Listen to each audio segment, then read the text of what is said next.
पाठ्यपुस्तक भाषामणि कक्षा 6 पाठ 16वां कुसंग का ज्वर। समुद्र के विस्तार को नापना संभव नहीं, उसकी थाह का पता कौन लगाए। वह अपनी मर्यादा में रहता है और रहना जानता है, पर कुसंगति के प्रभाव से वह भी बच नहीं पाया।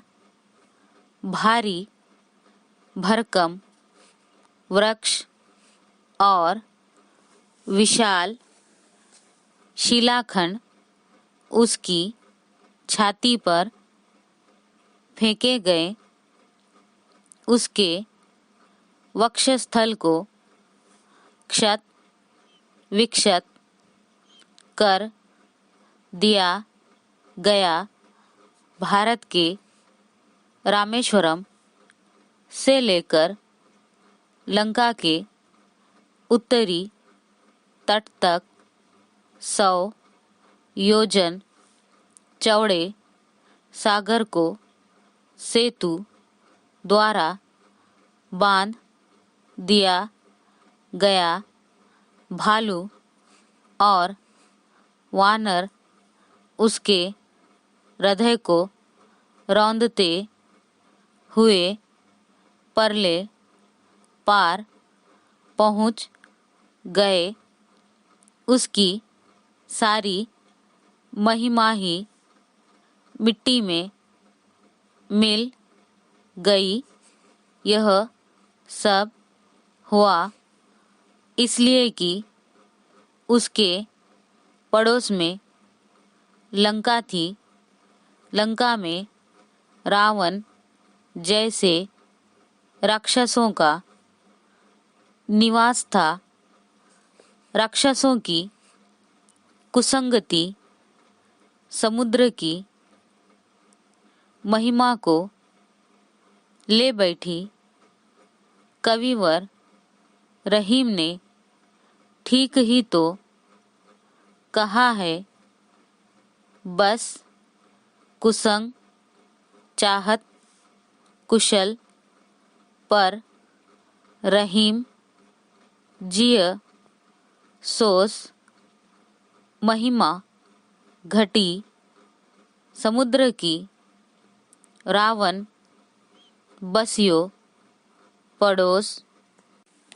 राजा दशरथ से बढ़कर कौन सौभाग्यशाली हो सकता है, जिनके यहाँ भगवान मानव शरीर धारण करके आए।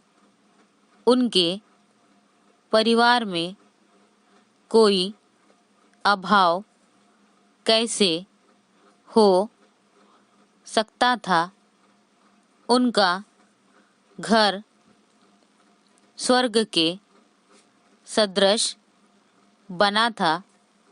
4 सुयोग्य पुत्र और देवी सदृश 3 रानियां। सभी रानियां चारों पुत्रों में से प्रत्येक को अपना औरस पुत्र मानती थी। यहाँ प्रेम का साम्राज्य था। सबसे छोटी रानी थी भरत जननी कैकेयी। वह राजा को सबसे अधिक प्रिय थी। कैकेयी राम को चारों पुत्रों में सबसे अधिक चाहती थी। महाराज दशरथ राम का राज्याभिषेक करने की तैयारी कर रहे थे, सहसा वज्रपात हो गया।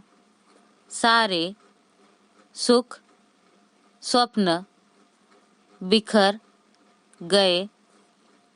कल्पना के संपूर्ण महल ढह गए। राम को 14 वर्ष का वनवास हुआ और राजा दशरथ की आकस्मिक मृत्यु हुई। सीता और लक्ष्मण भी वन में चले गए।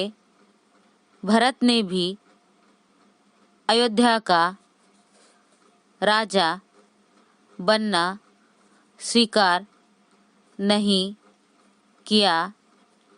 इस उत्पात का कारण एक नीच तुच्छ विचारों वाली कुबड़ी दासी थी। उसका नाम था मंथरा। मंथरा ने कैकेयी को उल्टा सीधा पाठ पढ़ाकर ऐसी आग लगाई कि हरा भरा उद्यान एक रात में जलकर राख हो गया। मंथरा की कुसंगति ने कैकेयी का सारा विवेक धो दिया। उसे देवी से राक्षसी बना दिया। गोस्वामी तुलसीदास ने ठीक ही तो लिखा है, को न कुसंगति पाई नसाई। मानसरोवर से एक हंस उड़कर चला आ रहा था। उसका रंग बड़ा उज्जवल था। मन भी उतना ही स्वच्छ था।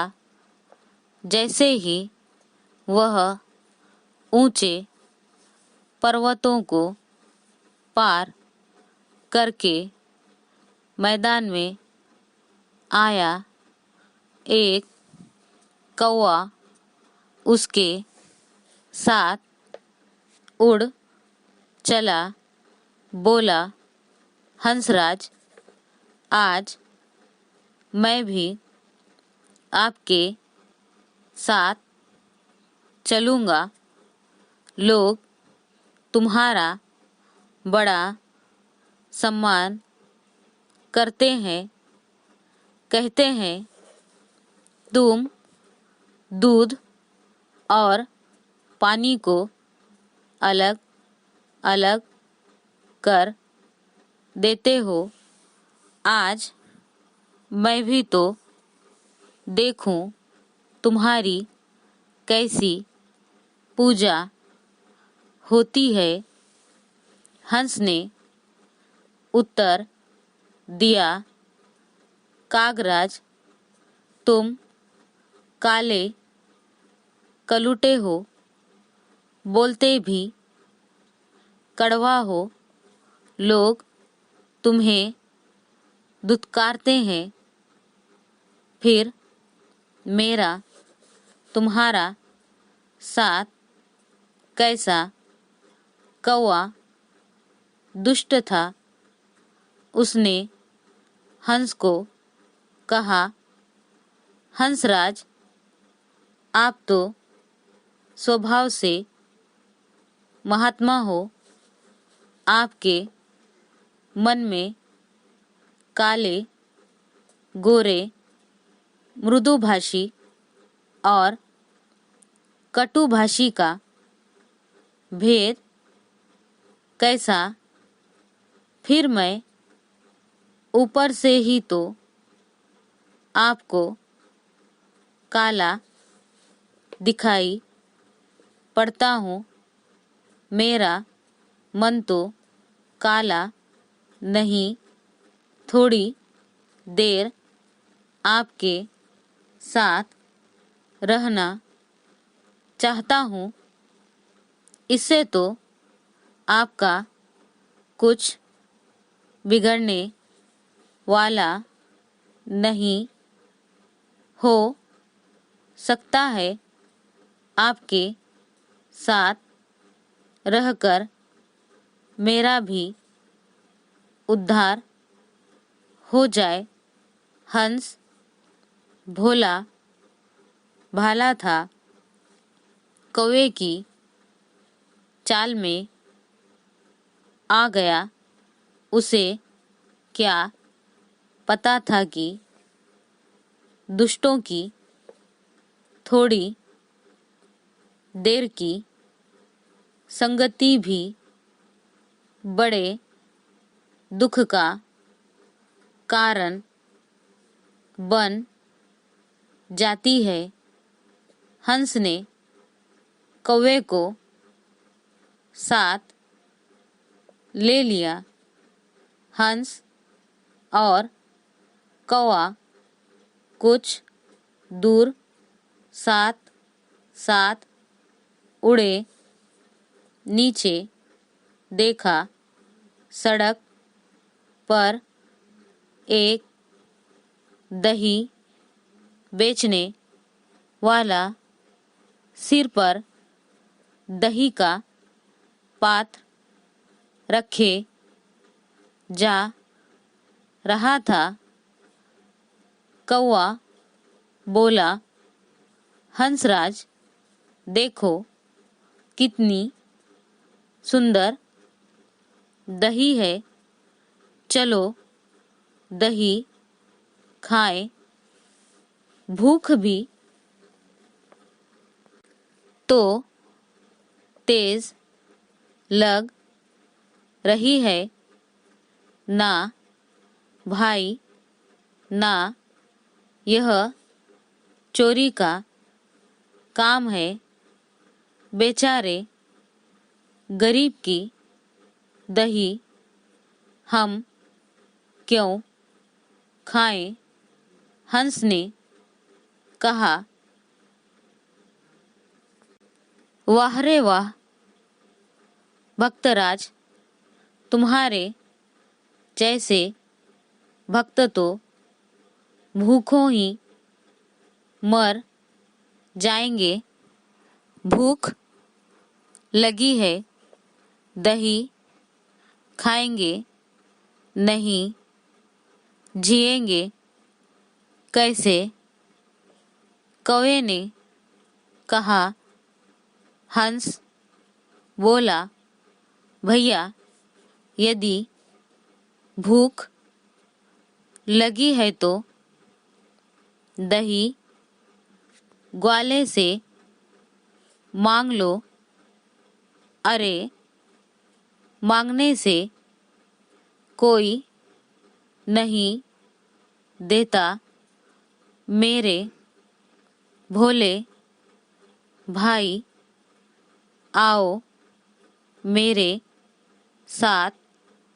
कौवा हंस का पंख पकड़कर अपने साथ घसीट ले चला। हंस और कौवा दोनों दधी पात्र पर बैठ गए। हंस का मन चोरी की दही खाने से मना कर रहा था, किंतु कौवा अपनी ग्रीवा नचाकर दही का स्वाद ले रहा था। ग्वाले को बर्तन पर बोझ सा मालूम पड़ा। उसने पक्षियों को पकड़ना चाहा। आहट पाते ही चंचल कौवा एकदम उड़ गया। भोला भाला हंस पकड़ा गया और मारा गया। दुष्ट की कुसंगति का और फल ही क्या होता। कुसंगति का ज्वर कब मृत्यु के मुंह में ढकेल दे कौन जाने। इसीलिए तुलसीदास जी कहते हैं, तुलसी संगत साधु की हरे और की व्याधि संगत बुरी। असाधु की आठों पहर उपाधि। किसी केले के पौधे के पास बेर का छोटा सा पौधा उग आया। केले के पौधे ने सोचा, चलो इससे हानि भी क्या, अपने हिस्से का हवा पानी लेगा। मेरा क्या बिगड़ेगा। मेरा इससे कुछ भाई बांट नहीं, न कुछ लेन देन है। उसे क्या पता था कि दुष्टों के पड़ोस में बसने से जीवन नारकीय बन जाता है। बेर का पेड़ बड़ा हो गया। उस पर खूब सारे कांटे थे। जैसे ही हवा चलती, बेर का पेड़ मस्ती में झूमता। उसकी शाखाएं केले के पत्तों से संघर्ष करती और केले के पत्ते चीर चीर हो जाते थे। केले के पौधे के अंग फट जाएं, इसकी बेर के पेड़ को क्या चिंता। उसे दूसरों के दुख से क्या प्रयोजन। केले के पेड़ को कुसंगति के इस भयंकर ज्वर की पीड़ा भोगना अनिवार्य था। देखकर कवि रहीम कह उठे, कह रहीम कैसे निभय बेर केर को संग। वह डोलत रस आपने वाके फाटत अंग। पाठ के लेखक हैं डॉक्टर राजेंद्र प्रसाद शर्मा।